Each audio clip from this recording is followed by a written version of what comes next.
चाय. कमी पडलं ना माझं प्रेम?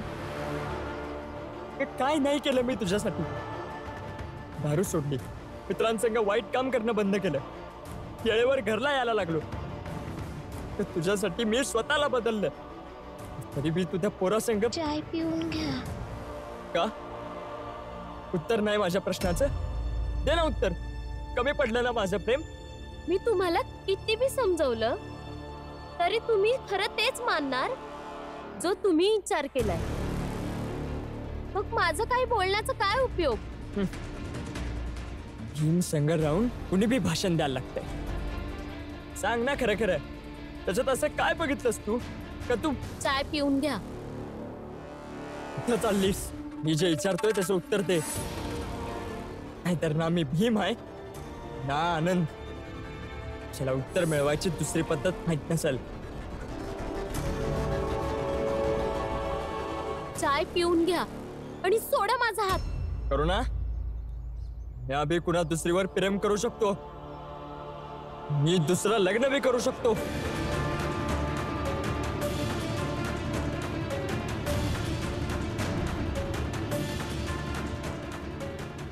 करू ना? मी खरंच दुसरं लग्न करीन. हे बघा, तुम्ही विनाकारण भांडणं करताय. या भांडत आहे का तू? बोल ना, मी करू दुसरं लगीन? भाई करा ना. तुम्हाला जेवढी लग्न करायचं तेवढी करा. ठीक आहे तर. आता बघच तू, आणि लवकरच मी दुसरं लगीन करतो.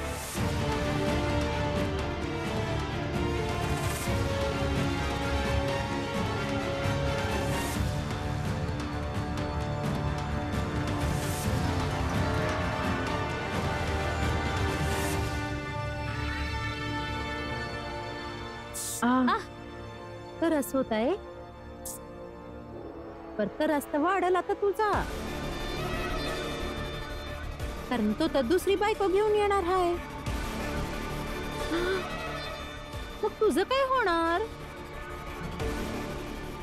करुणा, तू माझ्यापासून लांब आणि लायकीत राहिली असती ना तर बरं झालं असतं. तर तू तर माझ्याशी भांडत बसली आणि आता वाकड्यात गेलीस आहेस. तर जात्यासारखं मी तुला चांगलीच फिरवल. इथं सारखं सारखं येऊन मला नका तुम्ही समजवू. जा जाऊन शोधा त्यांच्यासाठी दुसरी मुलगी, आणि मी माझा रस्ता शोधन.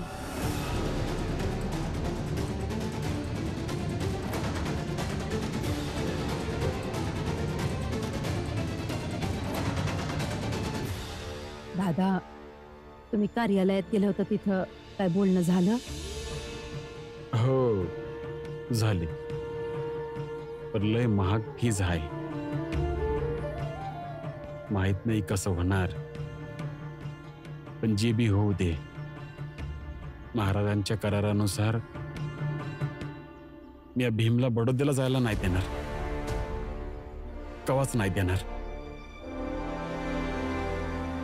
भीम, रमा, भीम, रमा, कुठे गेले होते तुम्ही लोक? काम शोधायला गेलो होतो आत्या. मी विचार केला की ग्रॅज्युएशनची परीक्षा झालीये तर काही काम करतो, 4 पैसे मिळवतो. परंतु तुम्हाला माहितीये लोक मला काय बोलून कामाला नकार देतात? हे बोलून की तू तर ग्रॅज्युएशनची परीक्षा दिलीयस, आता तुला काय काम द्यायचंय? पर भीम, काम शोधतोच का आहेस? परीक्षेचा निकाल येऊ दे, तसं बी यानंतर तुला महाराजांकडे काम करायला जायचं आहे. भीमराव,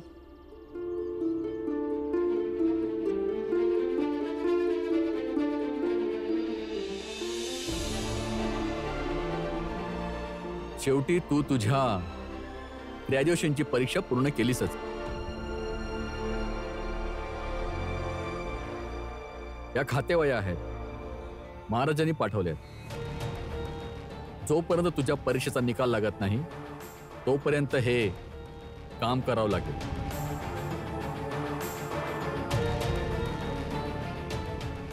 हो.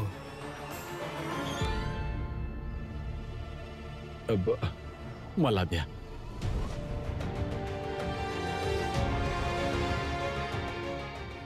भीमची आत्ताच परीक्षा संपलेली आहे. जरा फिरल बिरल मग हे करल.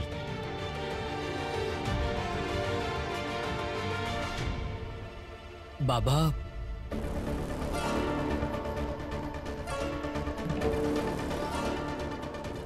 भीमराव, ह्या एका आठवड्यात हे काम करून तू आम्हाला दे. हो. ठीक आहे, आता आम्ही निघतो.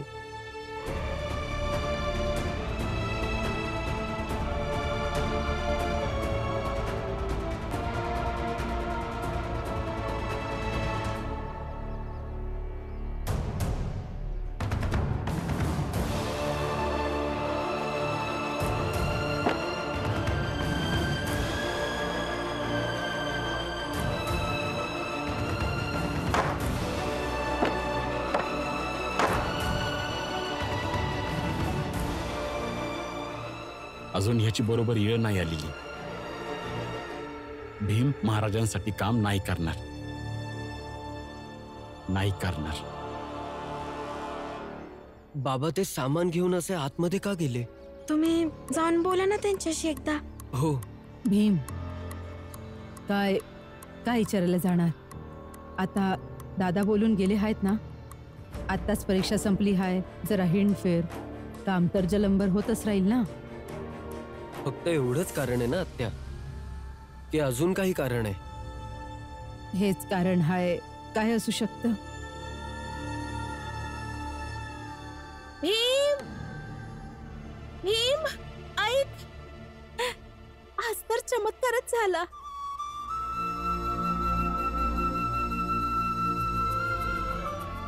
मी बाहेरून येत होते तर रस्त्यात 2-3 शिक्षकासारखी माणसं होती, जे आपापसात हे बोलत होते का कुठल्या पेपर तपासणी करणाऱ्या शिक्षकाने सांगितलं आहे का भीमरावनं पेपर एवढा चांगला लिहिलं आहे का त्या पेपरला कॉलेजमध्ये सुरक्षित ठेवलं पाहिजे, जेणेकरून येणाऱ्या पुढच्या विद्यार्थ्यांना प्रेरणा मिळावी.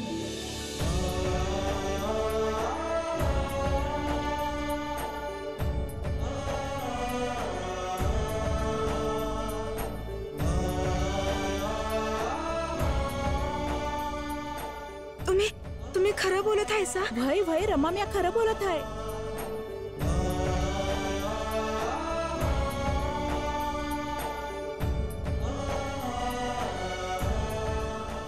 बाबा, बाबा, बाबा लवकर बाहेर या.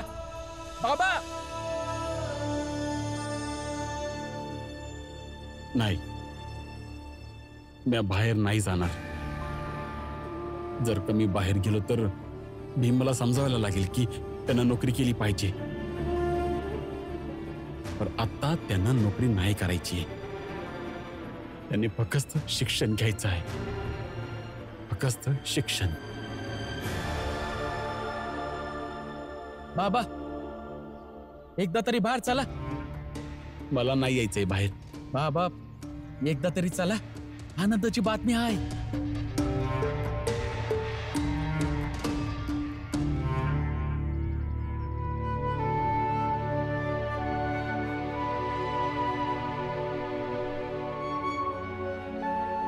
भीमपुरा, तू माझी छाती गर्वानं मोठी केलीस.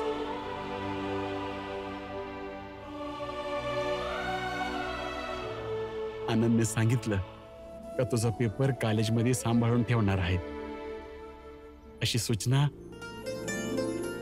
तुझा पेपर तपासणी करणाऱ्या शिक्षकांना दिली. शिक्षकाला तुझं उत्तर, तुझं लिखाण एवढं आवडलेलं असणार, त्यासनी वाटलं असेल की तुझा पेपर पुढच्या येणाऱ्या विद्यार्थ्यांना खूप प्रेरणा देईल.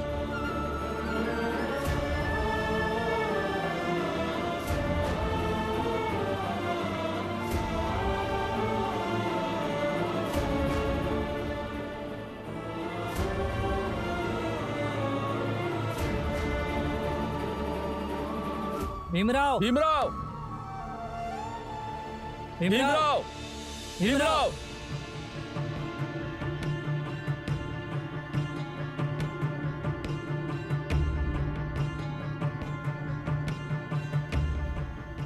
काय झालं? काही नाही. आम्ही ज्योतिबा फुले संस्थेच्या माध्यमातून कॉलेजमध्ये मांडव बांधायला जात आहोत. परवा सकाळी भीमरावच्या परीक्षेचा निकाल येणार आहे, तर आम्ही निकालानंतर समारंभ करणार आहोत. अरे जरा काय डोक्याने कमी हायसा का तुम्ही?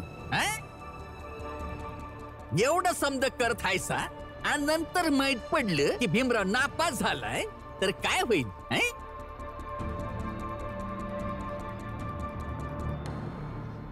नितेश काका, ज्याचा पेपर सांभाळून ठेवायचं बोलणं सुरू आहे तो नापास होईल म्हणजे काय बी बोलत आहेस तुम्ही?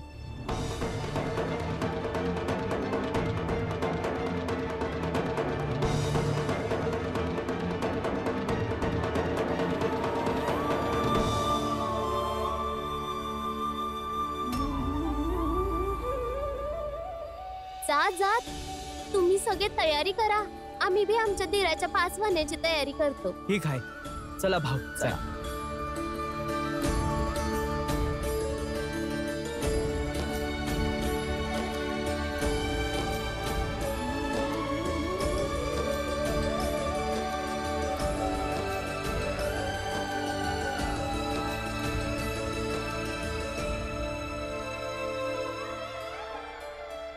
भीमपोरा, तू माझी छाती गर्वानं मोठी केलीस. हे बघ, तुझी नवीन पुस्तकं एकदा बघून घे. तुझी सांगितली होती ती संधी आहेत का? या कष्ट करीन, पैक कमवील आणि त्या पैशानं तू शिकशील. आणि वय ह्या विषयावरती मग तू काय बोलायचं आणि म्या काय ऐकणार?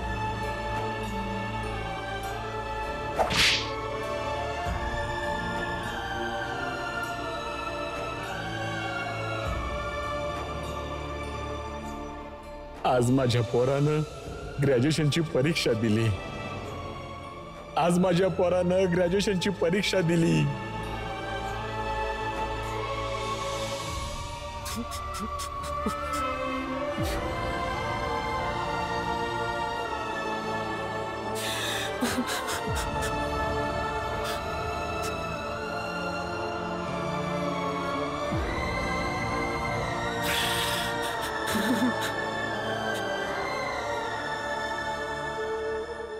काय झालं तुम्हासने? तुम्ही रडत का आहेसा?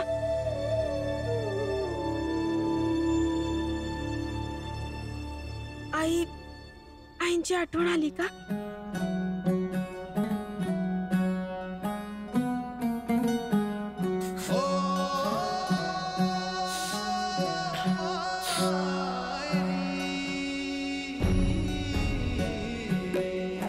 हो रमा, आईची खूप आठवण येते. आज जर माझी आई जिवंत असती तर किती आनंद झाला असता ना. आज तिच्या मुलाने ग्रॅज्युएशनची परीक्षा पूर्ण केली आहे. तिला खूप आनंद झाला असता आज. आई माझ्यासाठी गोड भाकरी बनवायची, कारण ती नेहमी अशी करायची. प्रत्येक आनंदाच्या वेळी माझ्यासाठी गोड भाकरी बनवणार आणि स्वतःच्या हाताने मला भरवायची देखील. प्रत्येक वेळी भिवा भिवा करत माझ्या मागे पळत राहायची. स्वतः शिकलेली नव्हती, परंतु नेहमी बोलायची, भिवा तुला खूप शिकायचंय, पुढे जायचंय, आपल्या जातीसाठी काहीतरी करायचंय, आपल्या भावांसाठी काहीतरी करायचंय. खालच्या जातीचं असलेल्या भीतीने त्यांना मुक्त करायचंय. ती म्हणायची, भिवा तू शिकून एक दिवस खूप मोठा माणूस हो आणि तुला मोठा माणूस होताना मला बघायचंय.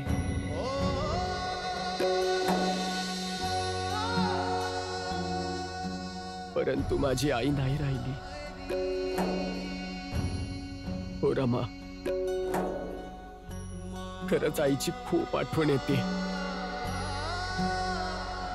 जेव्हा मी शिक्षण सुरू केलं होतं जेव्हा माझा पहिला पेपर भरला होता ना, तर तेव्हा तो पेपर आईने सांभाळून आपल्या जवळ ठेवला होता. म्हणायची की मी नेहमीच माझ्या जवळ ठेवीन, जेणेकरून मी आठवण काढीन की माझ्या भिवाने या पेपरच्या सोबत शिक्षणाला सुरुवात केली. आणि ती हे देखील म्हणायची की तुझ्या शेवटच्या परीक्षेचा पेपर देखील मी असाच सांभाळून ठेवीन.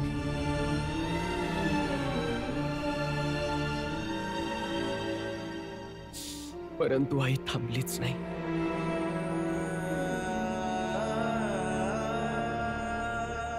आईच्या जाण्यानंतर मी प्रत्येक जागेवर शोधला तो पेपर, कुठेच नाही मिळाला. आज जेव्हा हे बाहेर बोलणं सुरू होतं ना, माझा एक पेपर कॉलेजमध्ये सांभाळून ठेवला जाईल, तेव्हा आईची खूप आठवण आली रमा. तर मग त्यो पेपर गेला कुठं? भीमाबाईच्या चितेसंग त्या पेपरला बी जाळून टाकलं होतं.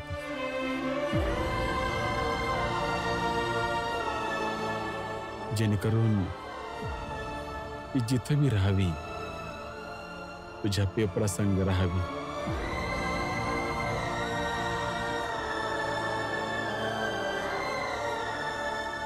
हे बघ पोरा, तू शूर आहेस, असं कमजोर नाही पडायचं.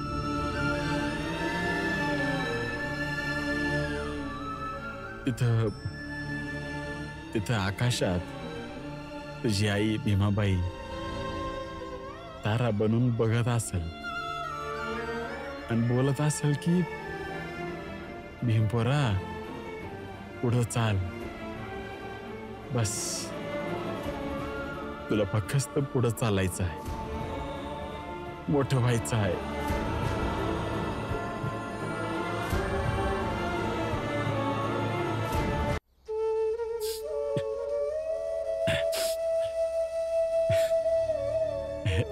रमा, आज आम्हा बाप लेकांसाठी काहीतरी चांगला नाश्ता बनव.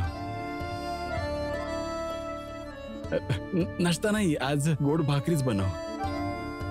आज आम्ही दोघं बाप लेक गोड भाकरी खाणार. ठीक आहे.